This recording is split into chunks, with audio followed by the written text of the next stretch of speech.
Nesta quinta-feira, os jornalistas envolvidos no Twitter Files Brasil participaram de uma audiência pública no Senado sobre interferência em plataformas de redes sociais.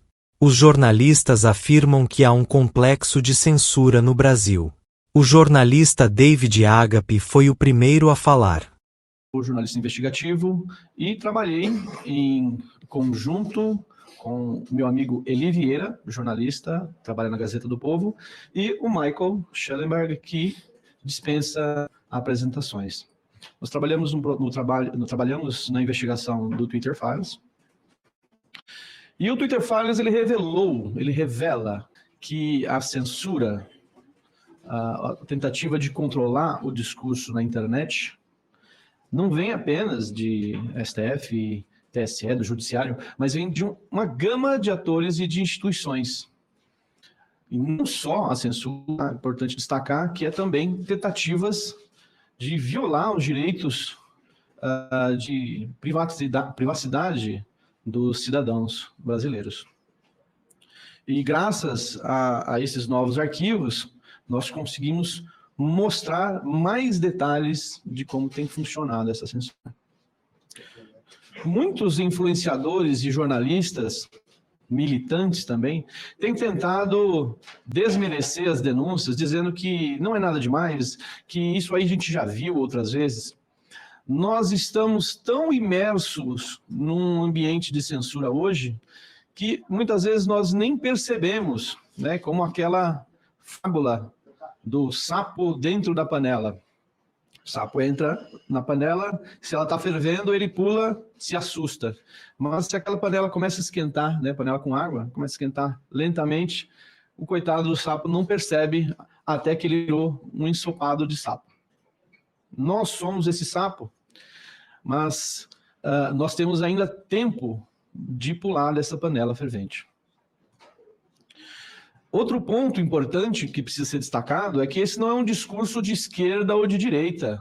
A liberdade de expressão, a censura, ela atinge a todos. Embora hoje a esquerda no Brasil seja a principal defensora da censura, e historicamente, no Brasil pelo menos, não foi exatamente assim, e a direita é a maior perseguida hoje no Brasil, essa questão não se limita a questões ideológicas partidárias. Até porque, num futuro próximo, as mesmas pessoas que hoje defendem a censura podem ser vítimas dela, como já temos visto em alguns casos.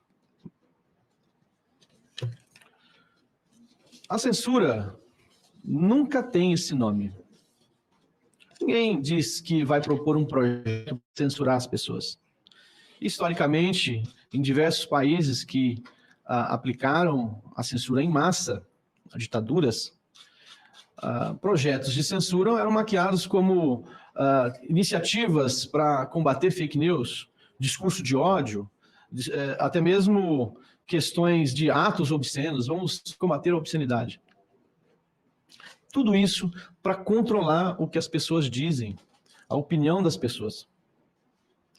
E as redes sociais, que revolucionaram a comunicação entre as pessoas, são o palco hoje dessa censura que parece que não tem fim, que ela é interminável e tenta nos cercar de todos os lados. Após a vitória de Donald Trump em 2016, houve uma grande mudança nos rumos das mentes dos poderosos. Eles perceberam que precisavam controlar as redes sociais. Não apenas mais tentar manipular as redes, mas controlar. Porque eles viram que não tem como controlar as redes. Mesmo com projetos de censura. O discurso vai continuar sendo feito, mesmo com muito menor intensidade. E aí, nesse momento, as agências de inteligência e do Deep State americano se voltaram, agências que estavam ganharam muito poder a partir da guerra ao terror, que começou a partir do ataque de 11 de setembro, nos Estados Unidos, nas Torres Gêmeas, voltou-se contra os cidadãos dos Estados Unidos em medidas de censura e de repressão. O Michael pode falar com mais propriedade sobre isso, mas então um esquema de repressão global e de restrição da liberdade de expressão. E vários atores participaram desse processo. E ao longo das nossas investigações, nós percebemos que os mesmos atores que agem na censura e na repressão americana trabalham também na censura brasileira. Nós vamos detalhar isso.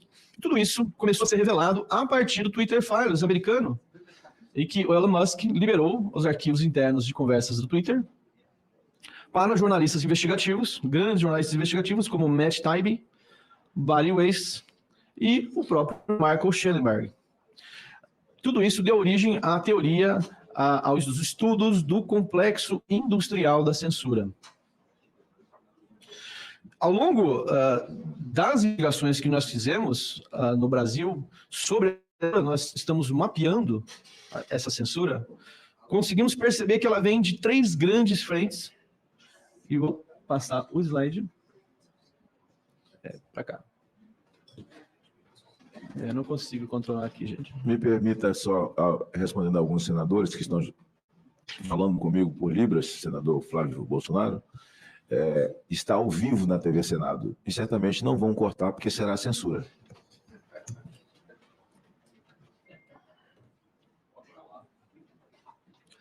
Então, essa é um panorama geral, tá? Porque isso é muito maior, é muito mais gigantesco, envolvem mais atores, mais detalhes, mas isso já é um panorama geral que mostra o funcionamento de como que se conectam as instituições em prol da censura.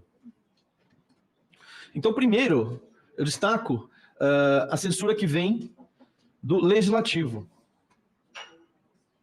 O PL das fake news era ou é uma das maiores propostas para regular o discurso na internet e que trazia os maiores riscos à liberdade de expressão no país. Nessa semana, o presidente da Câmara anunciou que não vai votar o projeto, muita gente comemorou, mas ele também anunciou que vai criar um GT, um grupo de trabalho com o objetivo de criar uma nova lei do zero. Entretanto, isso causa preocupação, porque os grupos de trabalho geralmente são escolhidos a dedo e terminam os trabalhos de maneira muito célere, sem muita discussão com a sociedade. O ministro do STF, Dias Toffoli, pode passar para o próximo. Tá. O ministro do STF, Dias Toffoli, decidiu liberar agora também, a partir dessa decisão do presidente da Câmara, de liberar um julgamento de uma ação que trata da responsabilização dos provedores de redes sociais por conteúdos gerados por terceiros.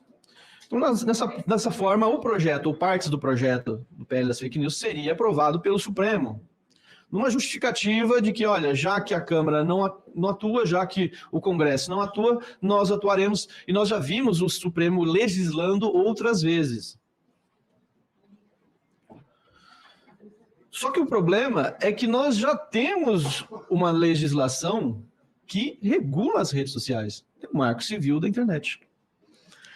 É uma legislação robusta e que foi aprovada em 2014, sancionada pela presidente Dilma Rousseff, após diversas discussões e debates com a sociedade.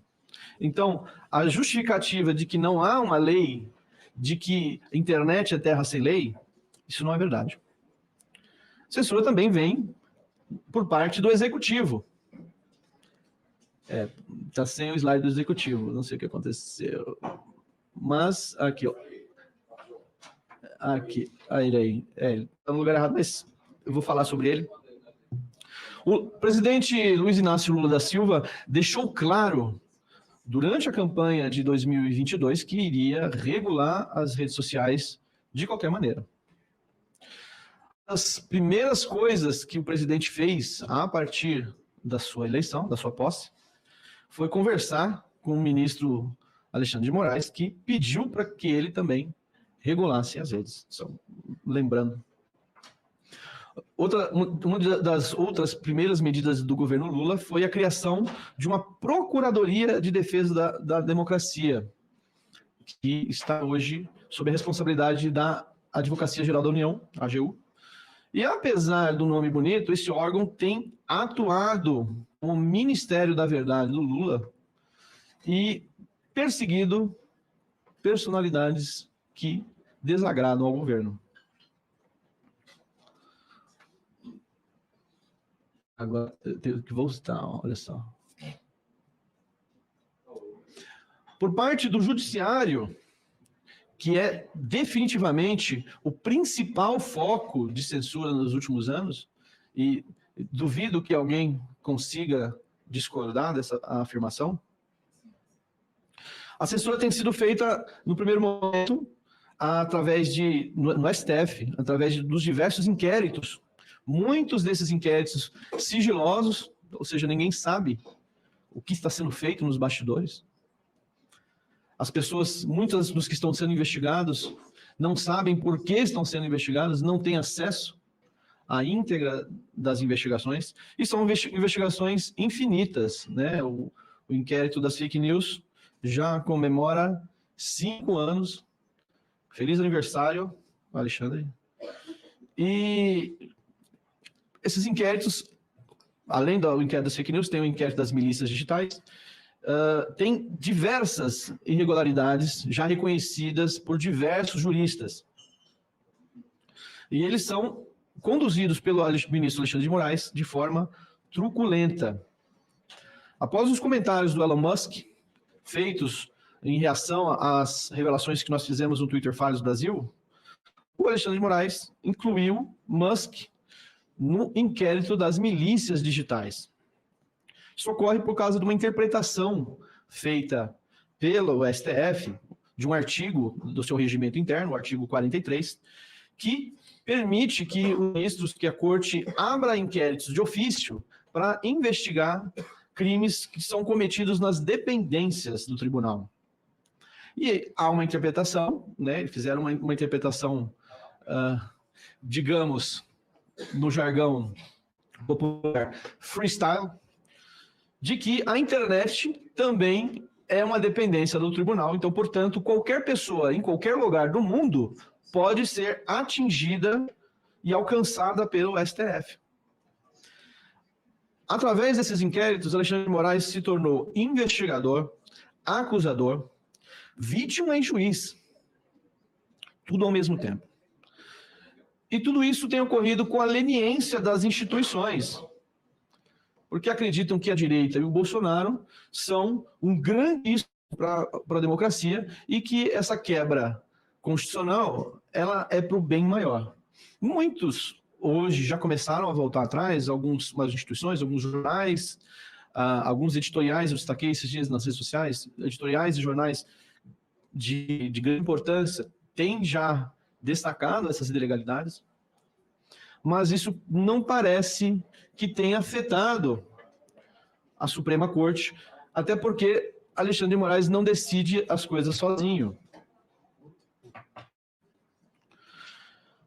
Importante destacar também a ação do ministro com relação a esses inquéritos, ao escolher a dedo os integrantes das operações da Polícia Federal nesses inquéritos.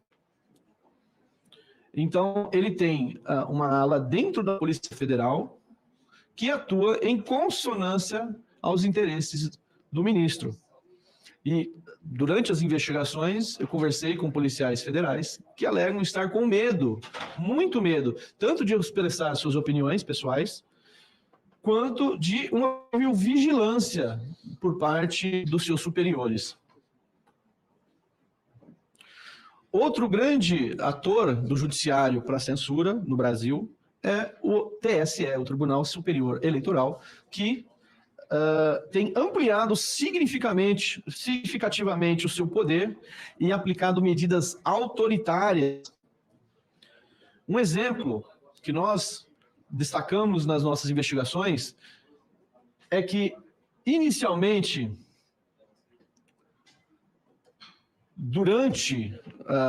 lá em 2017,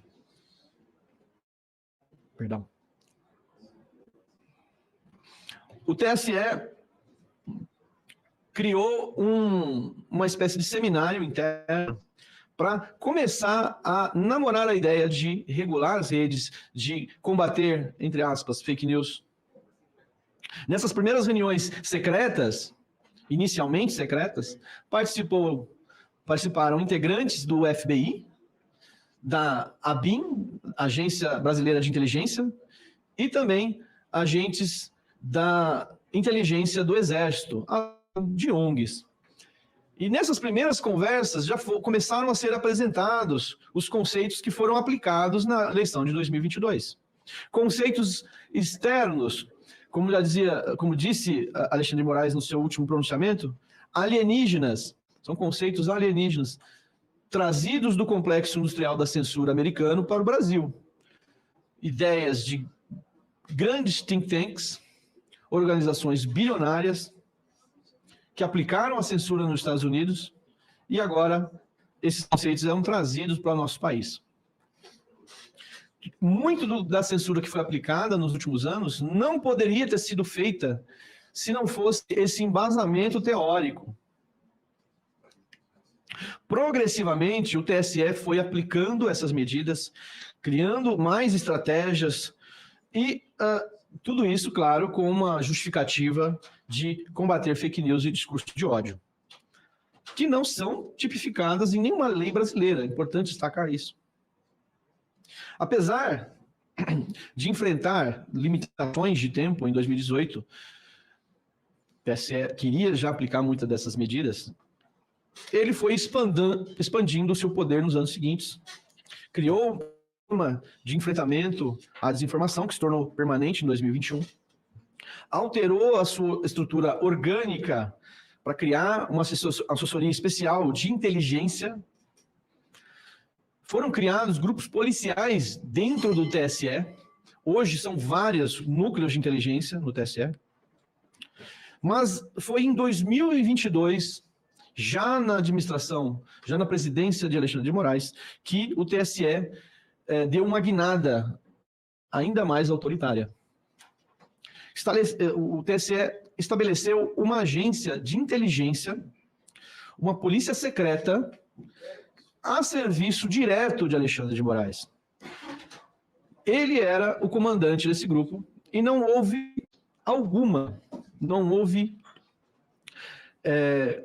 supervisão alguma. A ABIN, por exemplo, é uma agência de inteligência que tem supervisão, tem regulamento, regimento interno.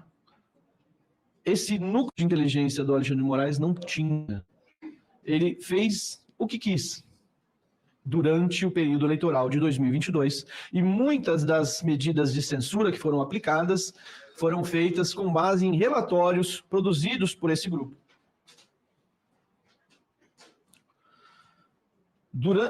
Ainda durante as eleições de 2022, às vésperas do segundo turno, o então advogado do presidente Lula, Cristiano Zanin, afirmou ter documentado um ecossistema de desinformação. Interessante pontuar que a Rede Globo, que eu não tenho nada contra, tá? Publicou esse relatório como se fosse uma investigação policial já finalizada. Não colocou que era uma suspeita, nem destacou que era uma investigação interna de um partido, de um candidato político, ou seja, tinha todo o interesse em acusar os seus adversários. Então, muitos conflitos de interesse, e a Globo publicou isso sem critério algum. E Alexandre de Moraes, ele acatou prontamente esse pedido e censurou em massa os adversários de Lula. Nossa equipe fez uma análise e encontrou pelo menos 80 personalidades e entidades, empresas censuradas nas redes sociais no último período eleitoral. Muitos vão falar, nossa, mas é pouco, né? Só 80?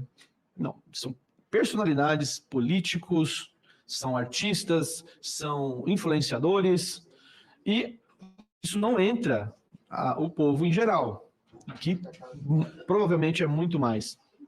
No entanto, nós não temos como saber quantas pessoas foram censuradas. Por quê? No ano passado, o jornal Folha de São Paulo solicitou via Lei de Acesso à Informação, o TSE, dados sobre contas bloqueadas ou removidas durante o período eleitoral. E o TSE negou esse acesso. Ou seja, o sigilo permanece. Não sabemos a extensão total da censura durante o período eleitoral. Eu vou destacar alguns casos de pessoas censuradas durante esse período.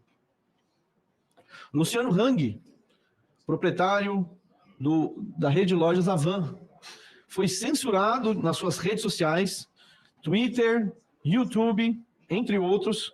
O Twitter, por exemplo, tinha mais de 800 mil seguidores. E qual foi o crime do Luciano Hang?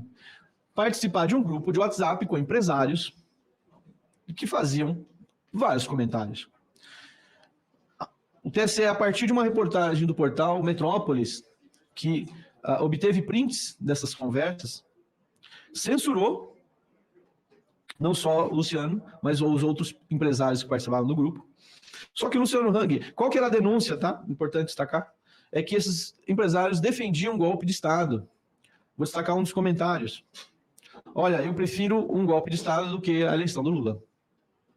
Só que esse comentário não foi feito por Luciano Hang. Hang não fez nenhum comentário, seja de golpe ou seja do que for nesse grupo. Mas mesmo assim ele foi censurado. E ainda permanece. Homero Chese, ou Marchese, né? Não sei como pronuncia, é advogado e deputado estadual pelo Paraná, foi censurado em novembro de 2022 por ordem do ministro Alexandre de Moraes. E segundo o deputado, os seus advogados só tiveram acesso ao processo cerca de 17 dias após eles tiveram que ligar para o gabinete do ministro de Moraes para entender o que foi que aconteceu. E aí eles descobriram que o Homero, ele reproduziu nas redes sociais, ele publicou nas redes sociais um banner com o endereço do hotel, né, um banner que continha, tá, endereço de um hotel em Nova York, onde discursariam os ministros do Supremo. No entanto, esse banner era público na internet. Mesmo assim, a conta foi censurada, sem direito a que a pessoa pudesse pleitear. Vários jornais, veículos de imprensa e jornalistas foram censurados durante as últimas eleições. Vou destacar, o jornal Gazeta do Povo sofreu censura do TSE por causa de uma publicação que citava o apoio notório do presidente Lula, do candidato Lula na época, à ditadura da Nicarágua. A Rádio Jovem Pan foi proibida pelo TSE de discutir fatos envolvendo a prisão de Lula. E foi proibida de discutir isso, de falar sobre isso em toda a sua programação, seja no rádio, seja na TV, ou seja nas plataformas digitais. E uma multa diária de R$25 mil foi estipulada para jornalistas ou a emissora em caso de descumprimento. Isso resultou na saída de vários jornalistas renomados da Jovem Pan, como Ana Paula Henkel, Rodrigo Constantino e Guilherme Fiuza. Depois, inclusive, só fazer um acréscimo, o Ministério Público chegou a pedir o cancelamento de 3 frequências de transmissão concedidas à Jovem Pan, alegando alinhamento com campanhas de desinformação. O site O Antagonista foi censurado também, obrigado a deletar uma reportagem que trazia áudios de um membro de uma conhecida facção criminosa, manifestando preferência pelo candidato Lula, além de ser proibido de mencionar a censura em artigos subsequentes, ou seja, mais um caso de censura prévia. É importante destacar que eu escrevi uma reportagem sobre isso, que o apoio das facções a Lula não é novo, ele é antigo. Vem desde a década de 90, década de 80. Esta facção, inclusive, chegou a colocar uma bomba num prédio privado, na Bolsa de Valores, para tentar forçar o voto em Lula.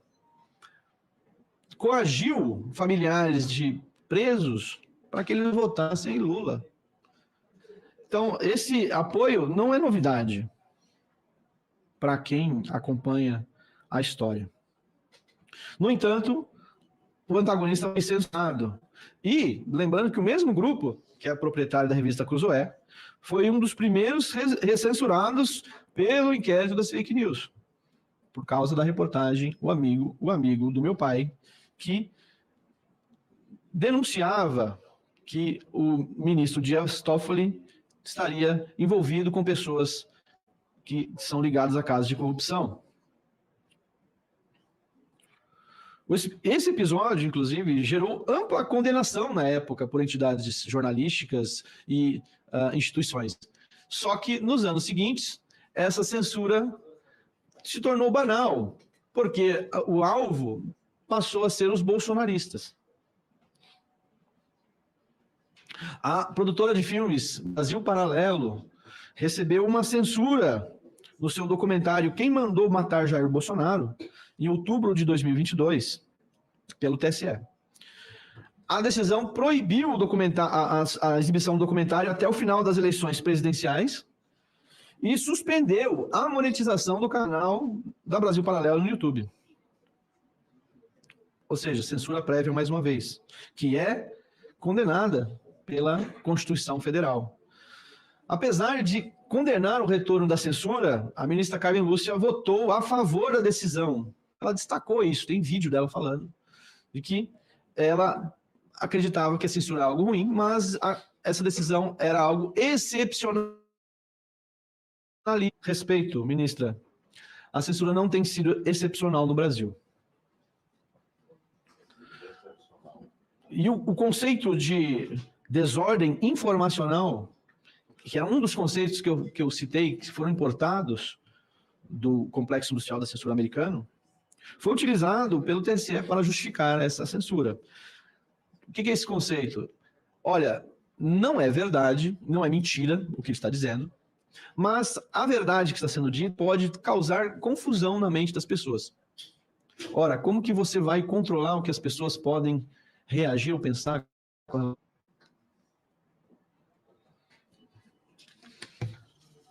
Um outro censurado nesse processo foi o conhecido podcaster Bruno Ayub, conhecido como Monark. O Monark ele tem sofrido uma perseguição implacável. Alexandre de Moraes, em 2023, ordenou a remoção de todo o conteúdo de Monark na internet. Querem fazer com que ele desapareça online. Para alguém que vive de redes sociais, vive do trabalho online, tem muitas pessoas no Brasil hoje que vivem disso. Você apagar a pessoa online é você apagar a existência dessa pessoa. Você impedir essa pessoa de conseguir a sua subsistência. Monark, após receber uma multa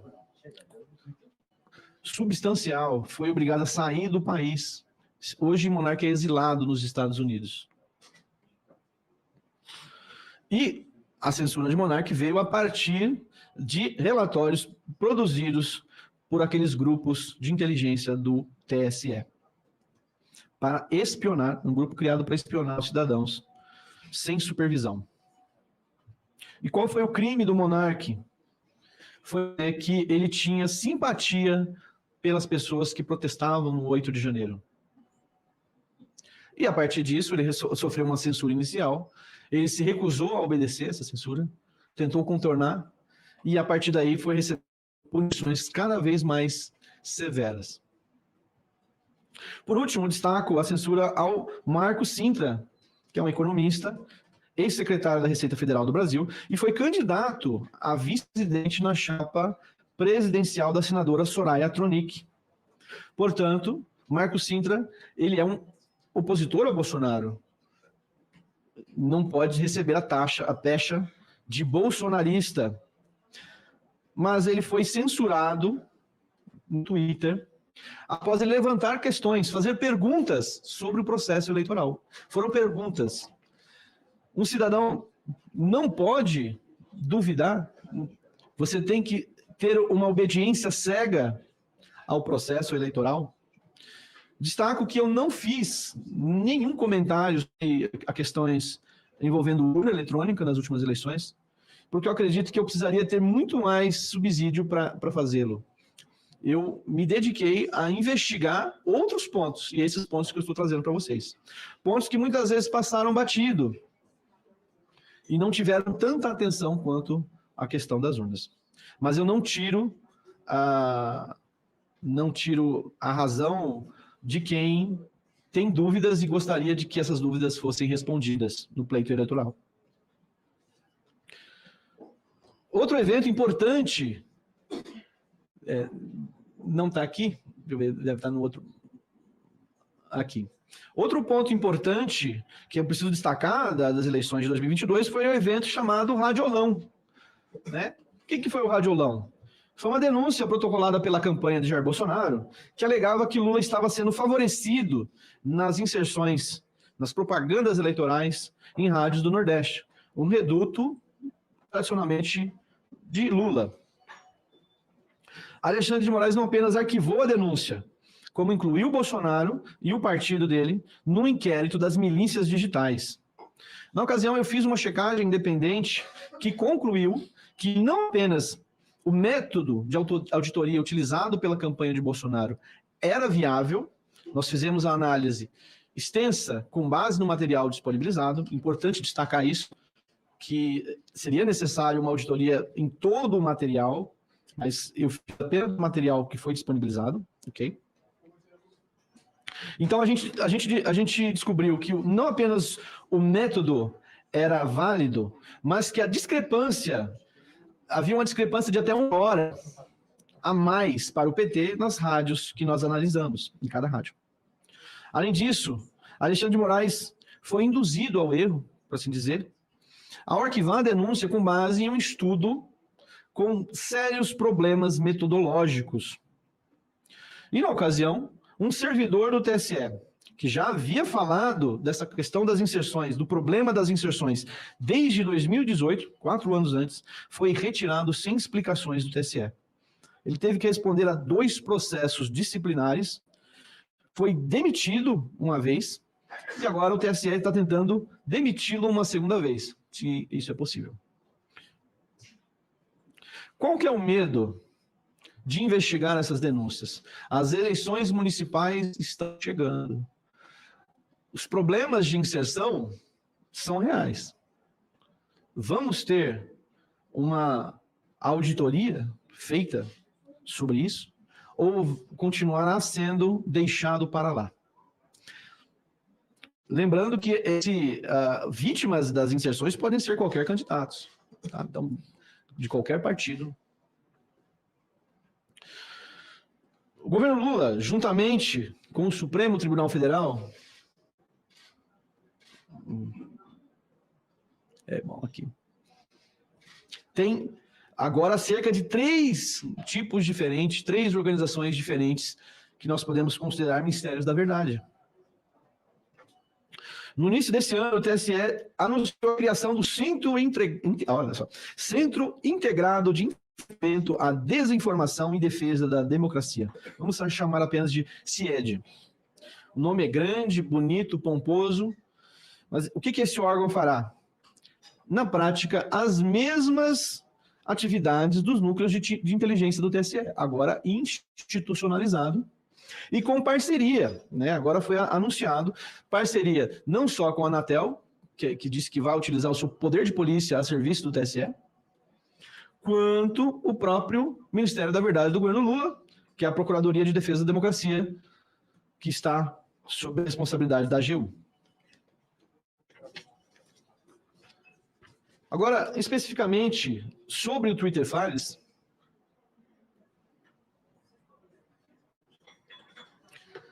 quais foram as revelações que nós fizemos durante essa investigação? Esses são apenas alguns dos principais pontos, existem outros que estão nas publicações que foram feitas sobre isso. Tá? Foi a caça a hashtags. Hashtags são aqueles termos com, se não me engano, se chama cerquilha. Todo mundo sabe que é uma hashtag. E que o jogo da velha. E que, se você clicar nela, você consegue ver todas as publicações que foram feitas sobre aquele assunto. O TSE fez uma caça a hashtags específicas no Twitter. e forçou o Twitter a caçar essas hashtags. Quem publicou e quem compartilhou essas hashtags, podendo atingir até 41 mil tweets. Em uma das decisões, o ministro Barroso deu 5 dias para que o Twitter revelasse quem eram as primeiras pessoas que publicaram essa hashtag e também que revelasse endereços de IP dessas pessoas. O IP, ele não revela aonde você mora especificamente, mas ele mostra uma localização geral, além de mais dados sobre o usuário. Nós acreditamos que o TSE fez isso para tentar comprovar a teoria de que eleitores de Bolsonaro, ou melhor, que o próprio Jair Bolsonaro e seus apoiadores, ou pessoas próximas, utilizavam de robôs para impulsionar suas narrativas. E no final das contas, após essas solicitações, o Twitter descobriu que isso não ocorreu. Essa prática foi questionada pelo departamento jurídico do Twitter, que alegou que isso violava o marco civil da internet.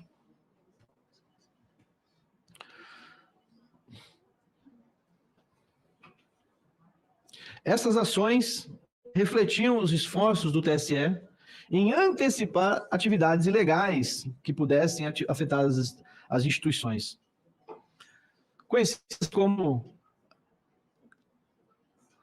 atividades de pesca probatória, pré-crime, ou atividade conhecida, ficou famosa no filme Minority Report.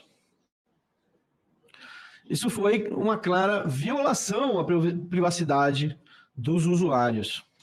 Há também o caso do Ministério Público de São Paulo, que pediram dados cadastrais de uma conta e uma investigação sobre uma liderança do PCC. O Twitter negou esse acesso, porque essa solicitação feria o marco civil da internet. E como resposta, o Ministério Público entrou com um processo contra o advogado do Twitter no Brasil, Rafael Batista. E o importante nesse caso não é só essa violação, né, essa tentativa de violar o marco civil da internet, mas que nas mensagens internas, os integrantes do Twitter disseram que o promotor tinha alegado que a atitude do Twitter era uma ação isolada, porque todas as outras grandes empresas de tecnologia, Google, Facebook, Uber, WhatsApp, Instagram, que são da Meta, fornecem dados cadastrais e números de telefone sem ordem judicial. Nós questionamos essas empresas e não tivemos retorno. Não sabemos a extensão dos dados que estão sendo enviados por essas grandes empresas de tecnologia para o Ministério Público ou para os órgãos do Judiciário sem ordem judicial adequada. O Twitter recorreu, ganhou na primeira instância e ganhou na segunda instância. É importante destacar que agora, nos últimos dias, em 9 de abril, a advogada Estela Aranha, ex-secretária de Direitos Digitais do Ministério da Justiça, do governo Lula, ela saiu, aparentemente, recentemente do governo, acusou meu colega Marco Schellenberg de tentar manipular o debate público ao apontar uma imprecisão em um tweet que ele fez, atribuindo o caso ao Alexandre de Moraes. Só que a Estela Aranha, ela tenta resumir todo o caso do Twitter Files a esse caso específico, dizendo, olha, não tem nada a ver com o TSE, não tem nada a ver com liberdade de expressão, isso tem a ver com crime organizado. Ela desinformou os seguidores dela, foi compartilhado por vários influenciadores, incluindo o Felipe Neto, e nossa equipe passou a ser atacada a partir disso, sendo acusados de sermos defensores de facção criminosa. O que não é verdade. Estela Aranha tem sido figura frequente na imprensa para poder criticar o nosso trabalho, só que ela esqueceu de dizer, na publicação que ela fez, ela traz lá trechos da decisão judicial sobre o caso, só que ela esqueceu de avisar para os leitores dela qual foi o resultado daquela decisão.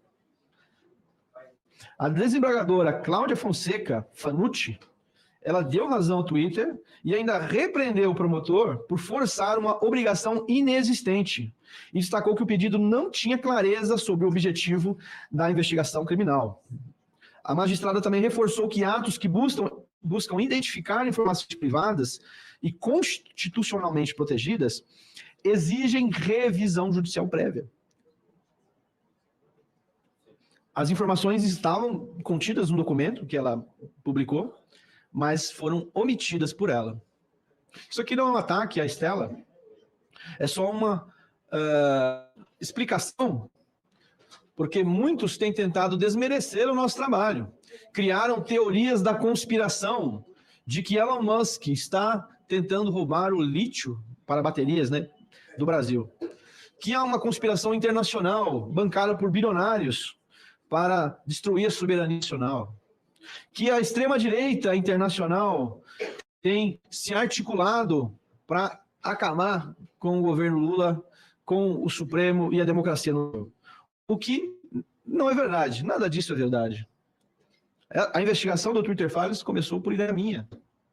Propus ao Michael e ele abraçou a ideia. Além disso, nós somos apenas jornalistas cumprindo o nosso ofício de contar a verdade para a população, para revelar o que está escondido. O outro caso, esse caso aqui ficou ali o tweet da Stella Aranha.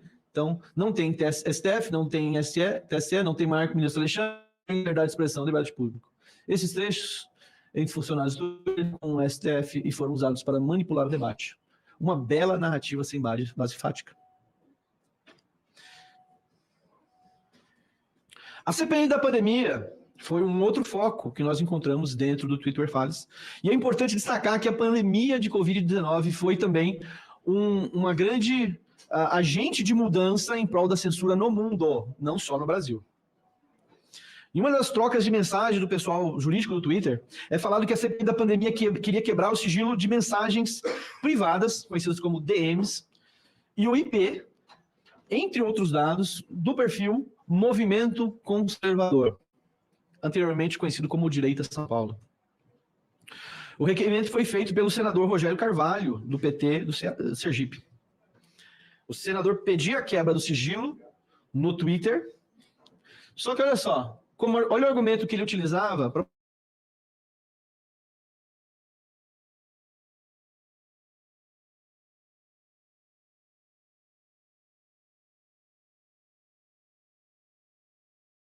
uma notícia da agência Reuters, uma conceituada agência de notícias internacional, que trazia o que lá?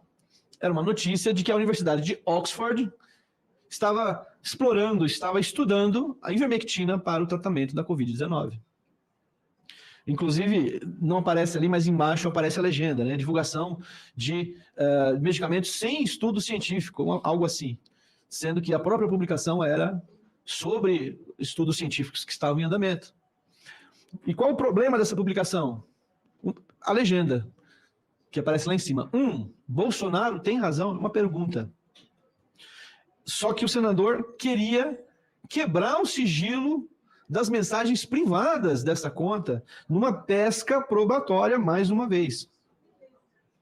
E o Twitter, ele rejeitou esse pedido no primeiro momento. Só que o movimento conservador só soube que estava sendo vítima dessa medida de quebra de sigilo após saber sobre isso na imprensa.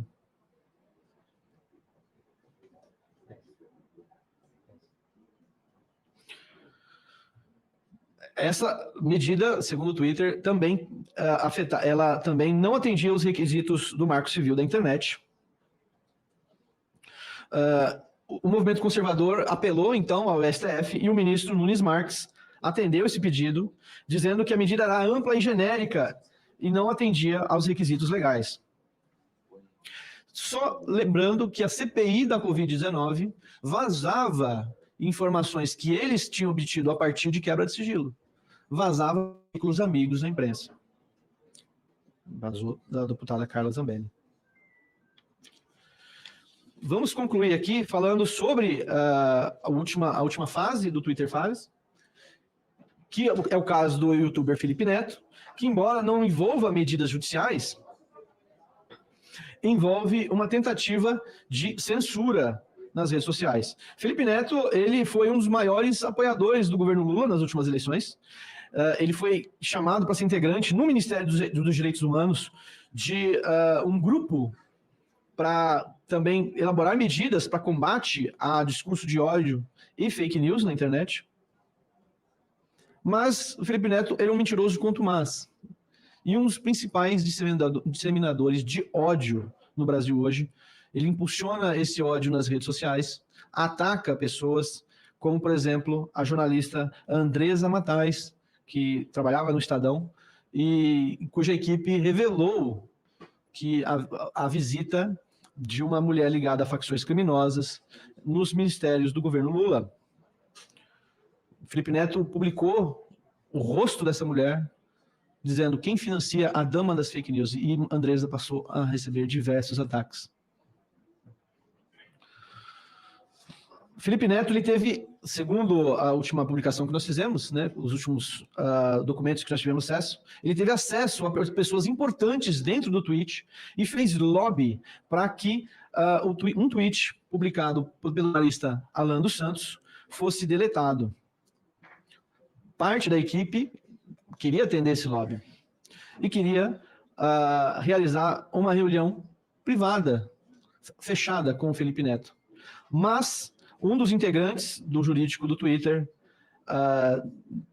disse que era melhor não fazer, porque Felipe Neto não é uma pessoa confiável. E eu concordo com isso. Alan dos Santos vive hoje exilado também nos Estados Unidos. Há um pedido de prisão contra ele no Brasil. Alexandre de Moraes tentou extraditar Alexandre de Moraes, ou Alan dos Santos, através de um pedido à Interpol, só que o governo americano não atendeu esse pedido, porque lá eles têm a defesa da primeira emenda, que o Brasil não tem. E, pelo que o governo americano entendeu, Alan dos Santos estava sendo perseguido por uma criminalização de opinião. Por fim, eu gostaria de destacar que Elon Musk tem feito diversas e sérias denúncias nas redes sociais. Eu não tenho acesso ao Elon Musk, não sou amigo dele, mas eu acredito que Elon Musk possa ter informações valiosas sobre o processo de censura no Brasil e que ele disse que vai abrir. Eu espero que ele abra de forma ampla e transparente. Eu agradeço ao tempo, a paciência de vocês e me coloco à disposição tanto dessa casa quanto do Congresso, da Câmara dos Deputados e demais parlamentares para contar a verdade, contar o que nós temos visto, e me coloco também à disposição do Brasil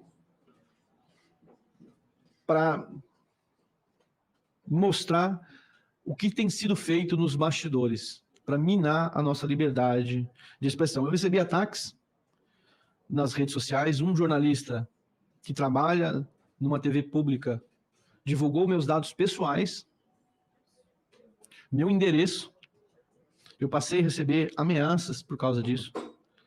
E tudo isso, eu entendo que a crítica é do jogo, você tentar refutar a teoria, as denúncias do outro é do jogo, mas ataques baixos como esse não devem ser aceitados. Muito obrigado.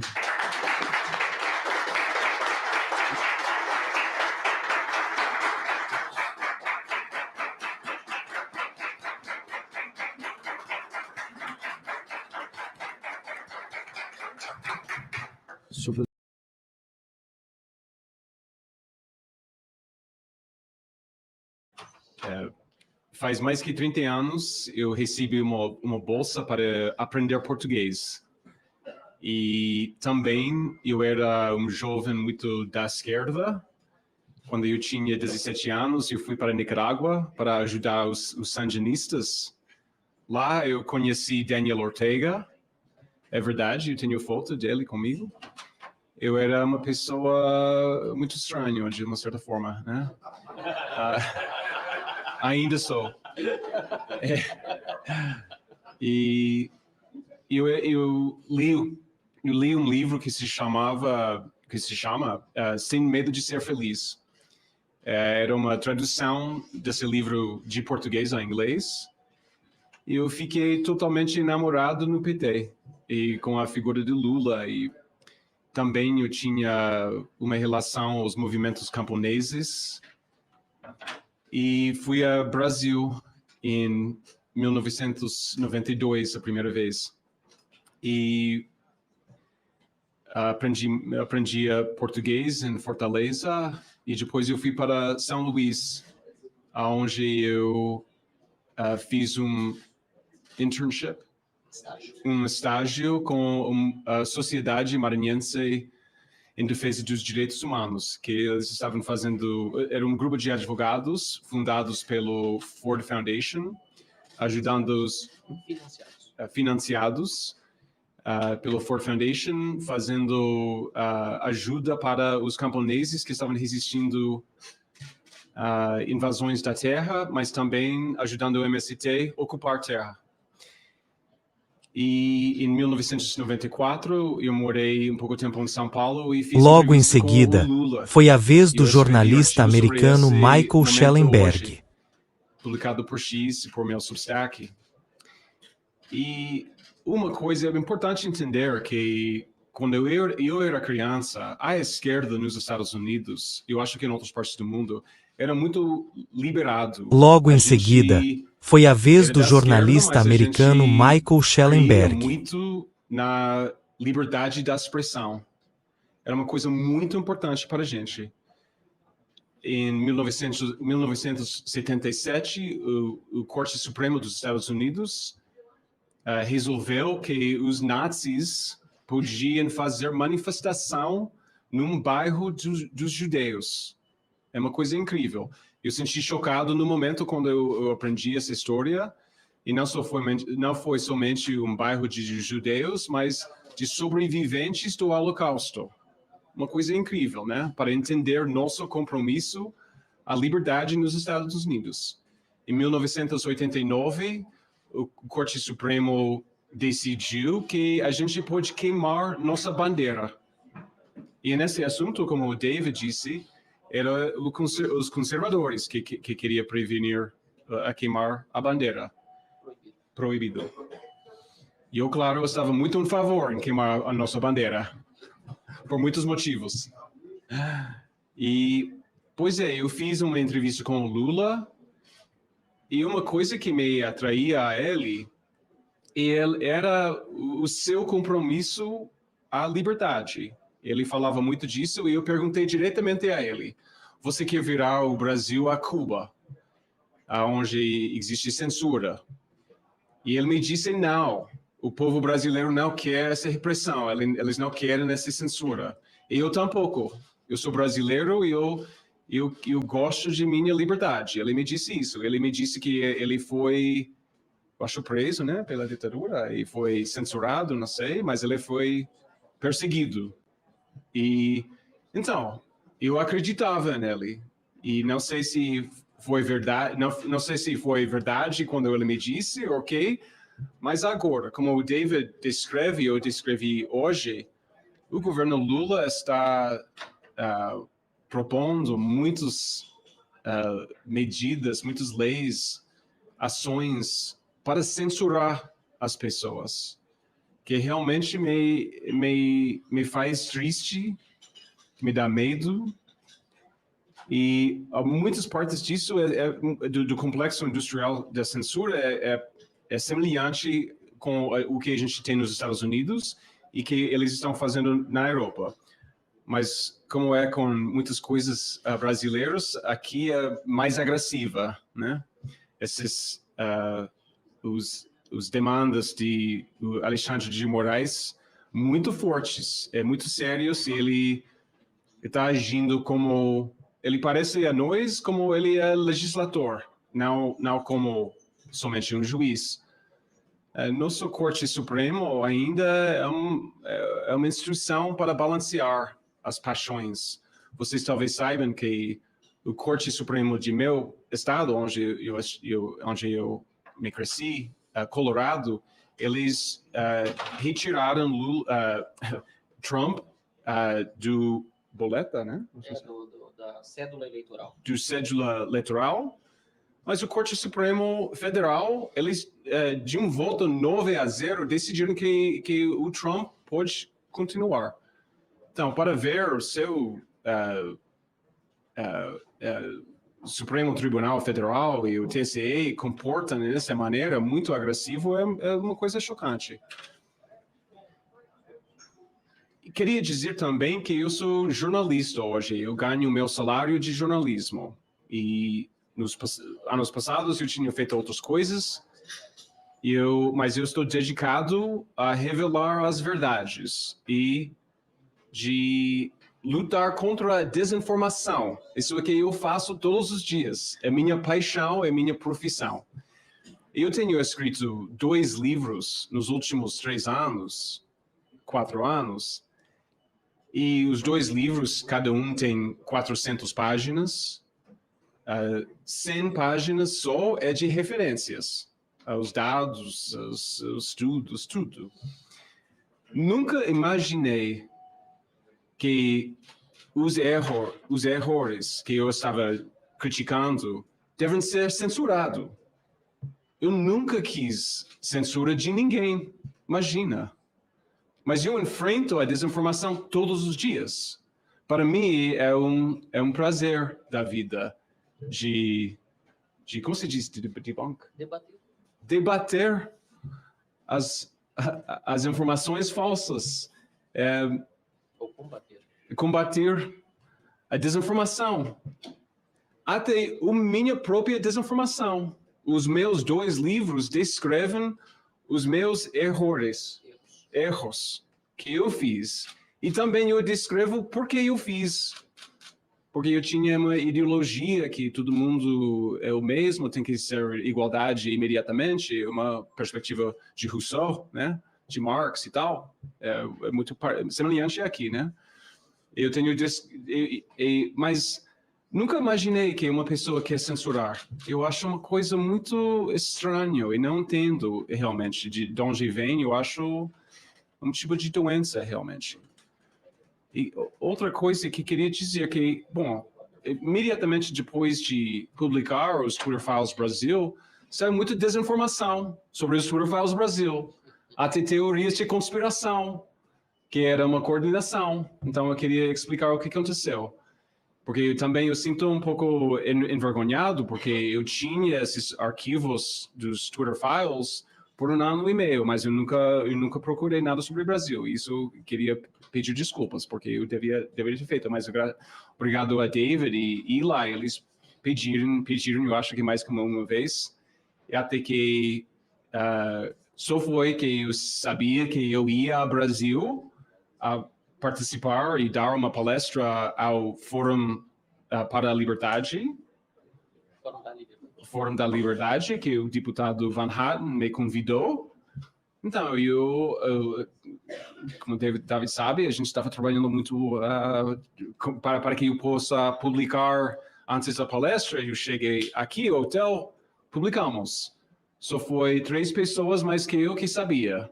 David, Eli e minha colega nos Estados Unidos. Nem minha esposa, nem Elon Musk, ninguém sabia que a gente ia publicar os Twitter Files. E a palestra não era sobre os Twitter Files, a palestra era sobre o meio ambiente, que realmente é a minha especialidade. Eu sou uma pessoa muito nova a essa questão da liberdade de expressão, é verdade. Eu nunca pensei em minha vida inteira que eu precisava se tornar um ativista em favor da expressão livre. Era uma coisa que eu pensei um pouco óbvio, né? Porque não precisa... Todo mundo sabe, todo mundo na esquerda, na direita sabe que a expressão livre, a liberdade da expressão É fundamental. Se você perde essa, você perde tudo a democracia. Então, uma coisa que me dá mais raiva que nada é a ideia que precisa de censurar para proteger a democracia. Incrível. Totalmente orwelliano. Correto? Orwelliano. A gente precisa censurar para a verdade. Imagina. Mas esse discurso existe nos Estados Unidos também, existe na União Europeia. E se quer falar de coordenação, a gente vê coordenação. E David descreve coordenação. Mas a diferença é que a gente tem provas, a gente tem evidência. O envolvimento das agências de inteligência, as agências de seguridade. Não sei se vocês sabem, mas o Elon Musk, eu acho que o que eu entendo da história é que ele comprou o Twitter porque ele pensava que era muito woke, culturalmente, né? Woke se traduz. Tem wokeismo, né? Desculpa, wokeismo, agenda woke. Ele comprou porque a cultura dentro era muito woke. Existe um debate sobre o transgenderismo, por exemplo. Algumas pessoas utilizam o pronome ele a referir ao masculino, transgênero, outros dizem ela. Eles censuraram as pessoas que não usavam ela para o masculino, né? Censuraram uma pessoa, minha amiga Megan Murphy. E então, eu acho que isso foi. E quando a minha amiga, porque ela não me convidou, eu fiz. A verdade é que eu fiz uma crítica de Elon Musk em meu livro, Bagels Never, uma coisa um pouco engraçada. Mas a minha amiga que me convidou a entrar ao Twitter, o SED, para ter acesso aos arquivos de Twitter.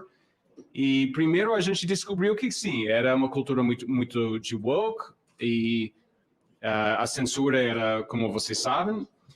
Mas depois a gente descobriu que houve pedidos vindo do FBI, do Departamento de Segurança da Pátria, de ato de apropriação envolvimento.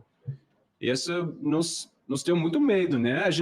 Eu não sou experto na liberdade de expressão, mas eu sei que não quero os policiais envolvidos. Até se você vê a minha conta de X, disse desfinanciar os policiais de pensamento. Faz sentido? Desmonetizar as polícias do pensamento. Ok? Eu sou em favor. Ok. Outro ponto que queria dizer. Muitos jornalistas brasileiros se sentem chocados. Muitos jornalistas brasileiros me dizem: não, mas precisa de censurar as pessoas que estão fazendo críticas ao processo eleitoral. Por quê? Porque havia como se diz, riot? Por causa do 8 de janeiro, ok? Diz nisso. Que loucura! Não tinha segurança suficiente. É por isso que tem o 8 de janeiro. Eu acredito que precisa de segurança, né? Policiais para proteger as pessoas no mundo real. Não precisa dos policiais para proteger as palavras e para monitorar as palavras. Uma coisa muito creepy, né? Assustadora. E o discurso é o mesmo nos Estados Unidos. Que o 6 de janeiro, nosso 6 de janeiro, é por isso que precisa de censura, mas é uma loucura. Imagina.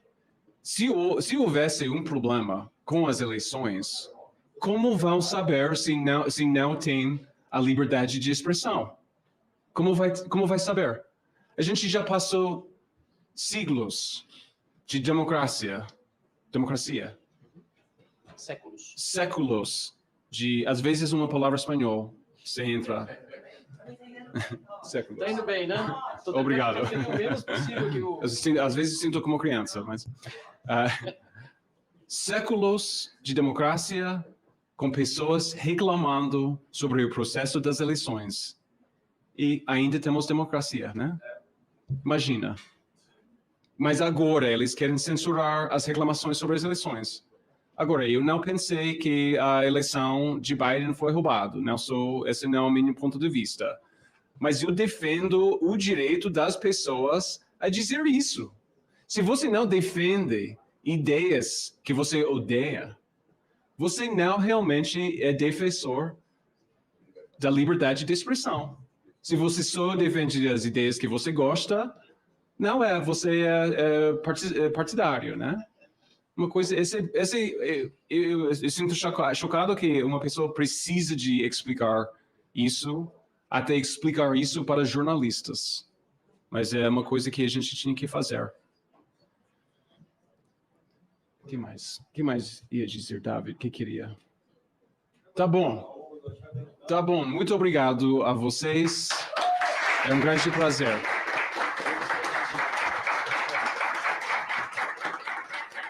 Muito obrigado.